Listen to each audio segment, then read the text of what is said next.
Graça e paz, amados. Estamos aqui para mais uma palavra de Deus para a sua vida.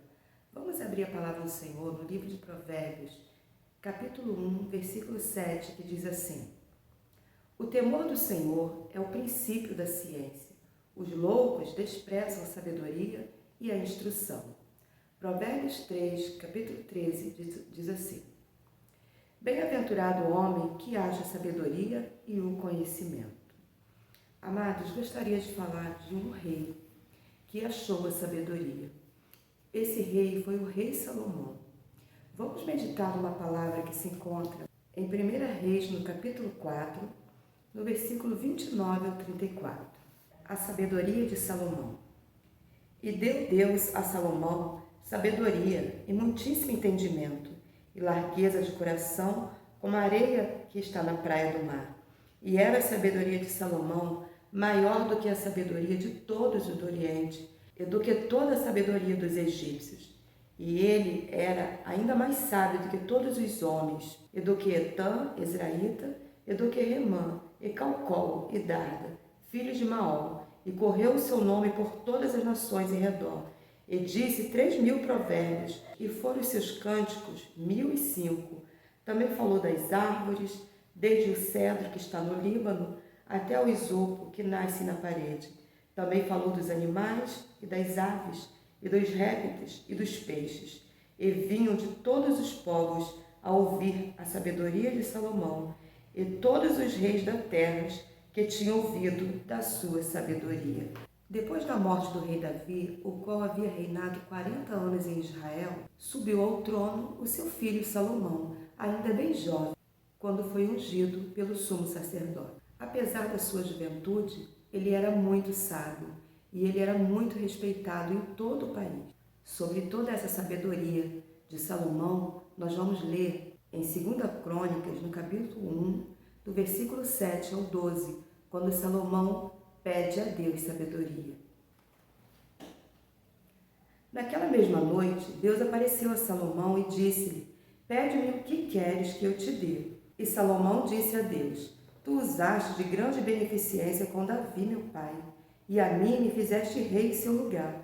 Agora, pois, ó Senhor Deus, confirme-se a tua palavra dada a Davi, meu pai, porque tu me fizeste rei sobre um povo numeroso como o pó da terra. Dá-me, pois, agora sabedoria e conhecimento, para que eu possa sair e entrar perante este povo. Porque quem poderia julgar a este teu tão grande povo? Então Deus disse a Salomão: Porquanto houve isto no seu coração, e não pediste riqueza fazendo honra, nem a morte dos que te aborrecem, nem tampouco pediste muitos dias de vida, mas pediste para ti sabedoria e conhecimento, para poderes julgar meu povo, sobre o qual te pus rei, sabedoria e conhecimento te são dados, e te darei riquezas, fazenda, honra, qual nenhum rei antes de ti teve, e depois de ti tal não haverá. Deus se agradou muito do pedido de Salomão. Ele, podendo pedir o que ele quisesse, ele pediu ao Senhor que lhe desse sabedoria e conhecimento. E logo mais à frente, nós vamos ver o primeiro exercício desse dom da sabedoria, quando ele julga a causa de duas mulheres. Duas mulheres moravam juntas em uma casa. Cada uma tinha o seu bebê. Porém, durante a noite, uma deitou sobre seu filho e o matou. Insatisfeita, ela pega o filho da outra, que estava vivo, e coloca no seu leito. E pega o seu bebê morto e coloca com a outra mulher. Ao acordar no meio da noite, a outra mãe percebe que aquela criança não era seu filho, porque uma mãe conhece seu filho. E ela dizia: esse não é meu filho. E elas começaram a entrar ali em uma situação difícil, porque as duas diziam que o filho vivo era o dela e não o morto. Então elas levaram essa causa até o rei Salomão para que julgasse. Chegando ali, o que poderia o rei fazer? Ele não estava presente para saber quem estava falando a verdade. Então ele pede que traga-lhe uma espada. E ele diz: parta ao meio essa criança, e dê uma banda para cada mãe. A mãe verdadeira dizia: não, ó rei, não faça isso, dê o filho para ela. E a que não era mãe dizia, nem meu, nem teu. Parta ao meio, né? Para ela não importava, não era o filho dela. Então assim o rei Salomão pôde entender qual era a mãe verdadeira. E disse então, dá o filho para essa mãe, né? Para essa que diz, não mate meu filho, dê para outra, né? Porque a mãe verdadeira prefere ver o filho vivo, ainda que ela precisasse ver com a outra mãe. E assim nós entendemos que para ser justo é preciso ser sábio. E assim seguia o rei Salomão, muito bem no seu reinado. Vamos ler 2 Crônicas 1:13. As forças e as riquezas de Salomão. Assim, Salomão veio a Jerusalém, do alto que está em Gibeão, de diante da tenda da congregação, e reinou sobre Israel. E Salomão ajuntou carros e cavaleiros, e teve 1.400 carros e 12.000 cavaleiros, e pô-los nas cidades dos carros, junto ao rei de Jerusalém. E fez o rei que houvesse ouro e prata em Jerusalém, como pedras, e cedros em tanta abundância, como figueiras bravas, que há pelas campinas. E os cavalos que tinha Salomão se traziam do Egito. E quanto ao fio de linho, os mercadores do rei tomavam o fio de linho por um certo preço, e faziam subir e sair do Egito. Cada carro por 600 ciclos de prata, e cada cavalo por 150, e assim, por meio deles, tiravam cavalos para todos os reis dos heteus e para os reis da Síria. E por aí seguia as riquezas de Salomão. Vinham todos os povos da terra para conhecer a tua sabedoria, todos que ouviam falar a sua fama, até mesmo a rainha de Sabá veio, trazendo-lhes muito presente, e ficou admirada, maravilhada por tanta sabedoria. E não somente a rainha de Sabá, mas todos quantos vinham, traziam presentes, pagavam tributo, prestavam homenagem para o rei Salomão. Até então, o rei Salomão ele era um ótimo rei. Ele tratava todos da mesma forma, tanto ricos como pobres. Salomão organizou todo o país, dividido em regiões, administrou cronistas que escreviam, comandante dos exércitos, quem coletava os impostos e quem representava o rei em terras estrangeiras. O rei Salomão também estabeleceu uma rede de transportes. Ele possuía 1.400 carros e 12.000 cavaleiros. Pouco a pouco as suas riquezas iam só aumentando. O seu trono era de marfim, revestido de ouro puríssimo. Todos os copos do rei eram dourados e todos os objetos do palácio eram de ouro maciço. Salomão teve 700 mulheres e 300 concubinas. Até então, não havia lugar especial para cultuar a Deus, pois os hebreus entendiam que, sendo Deus onipresente, qualquer lugar era bom para fazer suas orações. Mas Salomão, após ter consolidado o poder, desejou construir o templo em Jerusalém. A preocupação dele não era somente com o culto religioso, mas ele se preocupava com a vida espiritual. Então ele edificou o templo e Deus lhe deu sabedoria e conhecimento para administrar mais de 30.000 israelitas e 150.000 cananeus na construção. E era muito trabalho em madeira, cobre, prata e ouro. E assim seguia a construção do templo de Jerusalém. E em 1 Reis 8 diz que Deus se agrada, Ele manda a sua glória. Uma nuvem cobriu o templo. Os sacerdotes já não podiam nem ministrar, não podiam estar de pé, porque tamanha era a glória de Deus naquele lugar. Em 1 Reis, capítulo 8, do 22 ao 54, Salomão ora no templo. Ele ora e ele também abençoa o povo. A oração foi muito linda. Salomão pede a Deus que abençoe todos que orarem daquele lugar, todos que entrarem arrependidos, que o Senhor perdoasse. E assim ele foi orando, orando e abençoando aquele tão numeroso povo. Ele pedia até pelos estrangeiros que entrassem naquela casa, orando e suplicando a Deus para que eles passassem a conhecer o Deus de Israel. Em 1 Reis, capítulo 9, Deus aparece pela segunda vez a Salomão e o alerta para que ele sempre guardasse os seus mandamentos. Mas ainda que Deus tivesse aparecido 2 vezes a Salomão e tivesse lhe dado sabedoria riqueza, honras, ainda assim não impediu que Salomão cometesse erros. Muitas das vezes, como Salomão, nós pedimos sabedorias a Deus e Ele nos dá. Só que nós não usamos toda a sabedoria que Ele nos deu. E às vezes não usamos até o final, usamos até uma certa parte. E depois queremos fazer tudo do nosso modo. E assim Salomão foi se esfriando, se envolvendo com mulheres estrangeiras e casou-se com muitas delas. Vamos ler o que diz 1 Reis, capítulo 11, do 1 ao 6. A idolatria de Salomão e a ira de Deus contra ele. E o rei Salomão amou muitas mulheres estranhas, e isso além da filha de Faraó, moabitas, amonitas, edomitas, sidônias e etéias, das nações de que o Senhor tinha dito aos filhos de Israel: não entrareis a elas, e a elas não entrarão a vós, de outra maneira perverterão o vosso coração, para seguir os seus deuses. A esta se uniu Salomão com amor.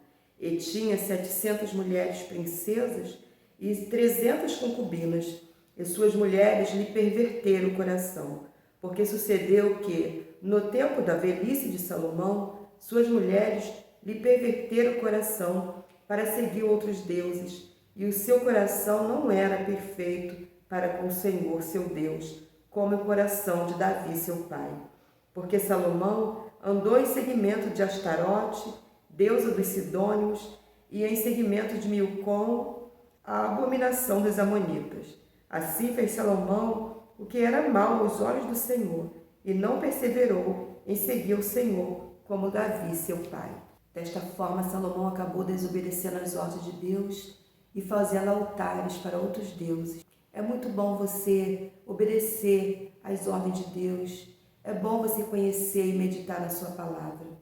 A palavra do Senhor nos ensina a não nos metermos em julgo desigual. Nós precisamos escolher os nossos relacionamentos. Nós precisamos saber escolher com quem vamos nos casar, com quem vamos ter amizades, com quem vamos ter sociedade. Porque depois que fazemos uma má escolha, nós sofremos as consequências. Na continuação da leitura, vai dizer que Deus ficou indignado com Salomão e disse que o reino dele seria dividido. E ainda levantou adversário contra Salomão. Muitas das vezes os inimigos se levantam contra nós e nós não entendemos o que está acontecendo. Mas precisamos analisar a nossa vida. Se não abrimos brecha, se não deixamos de honrar a Deus como devíamos. Porque assim o próprio Deus levanta inimigos contra nós. E assim ele fez com Salomão. Vamos ler Eclesiastes 2, do 4 ao 10. Fiz para mim obras magníficas, edifiquei para mim casas, plantei para mim vinhas, fiz para mim hortas e jardins, plantei neles árvores de toda espécie de fruto.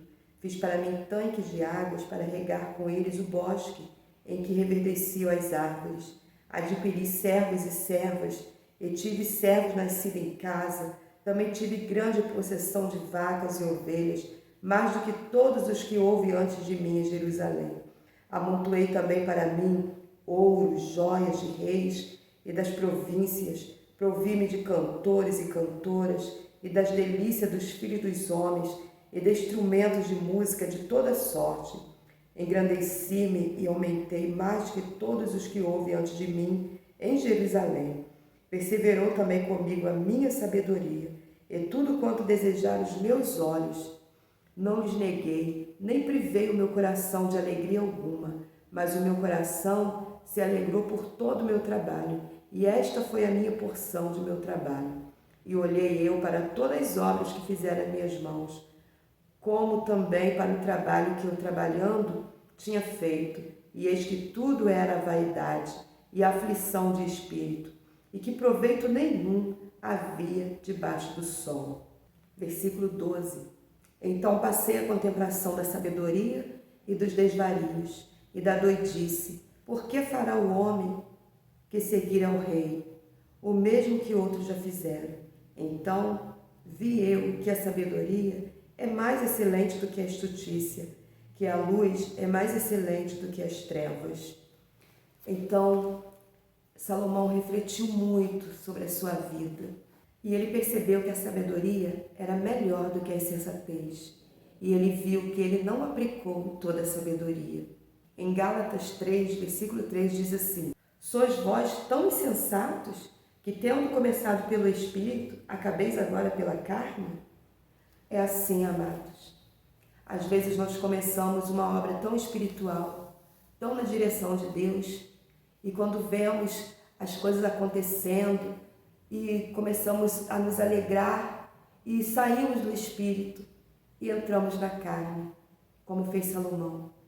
Mas que nós possamos ter sabedoria para começar bem e terminar bem. E só começamos bem e terminamos bem quando começamos em espírito e terminamos em espírito. Não comece nada no espírito e depois termine na carne. Não deixe a soberba entrar, não deixe a ganância entrar, não deixe o pecado entrar na sua vida. Estamos apenas iniciando mais um ano e que possamos seguir esse ano tendo sabedoria, vivendo em sabedoria e não perdendo a sabedoria e seguindo sempre a Jesus, porque o Rei Jesus, Ele é o dono de toda a sabedoria. Se nós seguirmos a Ele, não vamos nos perder no caminho. Amém, amados? Oremos em nome de Jesus. Amado e poderoso Deus, te agradecemos, Senhor, porque Tu deixou tudo registrado na Sua palavra, os erros e acertos dos homens de Deus. Pai, que possamos olhar, Pai, para os erros, Pai, e não errarmos como eles erraram, porque ali está, Senhor, bem explícito tudo que eles sofreram, Pai, as consequências dos pecados deles. E que possamos, Senhor, observar os acertos e seguir sempre acertando. Perdoa-nos, Senhor, as nossas imperfeições, as nossas fraquezas, nossos pecados, e nos dá um ano, Senhor, dirigido, Senhor, pelo dom da sabedoria, que nunca nos falte, ó Pai, e que possamos, Senhor, ter a humildade, Pai, de saber que muitas das coisas que sofremos nos dias de hoje são consequência dos nossos erros passados.